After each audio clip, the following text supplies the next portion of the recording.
Built on the performance-driven DNA, powered by the WaterForce, and supercharged by the NVIDIA Ada Lovelace architecture, meet the AORUS RTX 4080 XTREME WATERFORCE.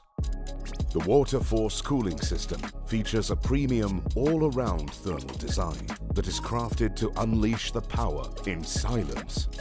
Underneath the shroud, the copper plate directly touches the GPU and the VRAM, granting the best thermal conductivity. The water channel also passes through the MOSFET area, covering the cores and everything else. The sturdy FEP tubes extend to protect the coolant that flows within and endure high temperatures and pressure. Under heavy loads, the heat is drawn all the way to the 360mm aluminium radiator. The extremely vast surface can dissipate heat more efficiently than ever. With a trio of 120mm pre-mounted ARGB fans, the WaterForce cooling system delivers continuous yet silent performance. The dual-slot structure, reinforced with a full metal backplate, provides solid support. Now you have more headroom, both in performance and in the case. Wield the aquatic power of the AORUS RTX 4080 XTREME WATERFORCE and immerse in silence.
So this is the TUF card.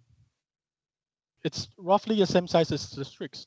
So it's also 36 centimeters long and 3.6 slot wide. So okay, the thermals on this are similar to the Strix card, but they're slightly different. Can you talk a little bit about what you did with the heatsink and vapor chamber on this? So remember we talked about the tunnel vapor chamber. That's actually an exclusive feature for Strix because it needs to handle higher TGP. So there you go. So with TUF, we're actually setting this at default TGP. So in theory, that you might not need that much thermal solution. So we're using the traditional vapor chamber plus the heat pipe solution for the TUF. So tell me a little bit about the die cast frame on this, because this is pretty unique, right? Yeah. So the we use the die cast frame for both of our Strix and TUF series to get that premium feel. Last generation our TUF was well received because we used a lot of metal parts. So this generation we continue that tradition. So for TUF, we still use we use the aluminum alloy to make a cover to make it look very sturdy. So are we gonna have GPU holders in all of the boxes? Do you know? All of them, yeah. We're gonna okay. have it in all of the boxes. Okay. Well, that's kind of a new thing to this generation because previously that wasn't necessarily a standard. So having that be, something that's built in the boxes, it's one less thing you have to worry about when upgrading to this card because they are so much larger than previous generations. All right. Should we talk about the 4080s?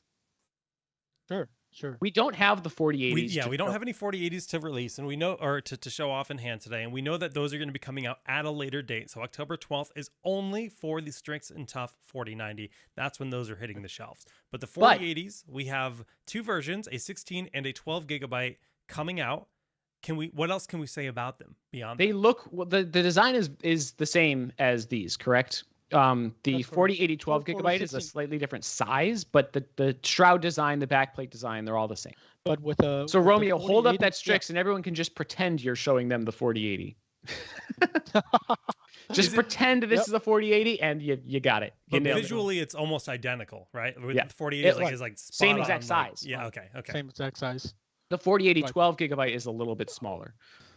So for the 4080 16 gigabyte model for the Strix, because it's a Strix model, so we will be using the same thermal design. Then for the 4080 16 gigabyte TUF, the only difference with the in terms of thermal solution that it does not have a vapor chamber. So the 4090 has a vapor chamber, 4080 does not.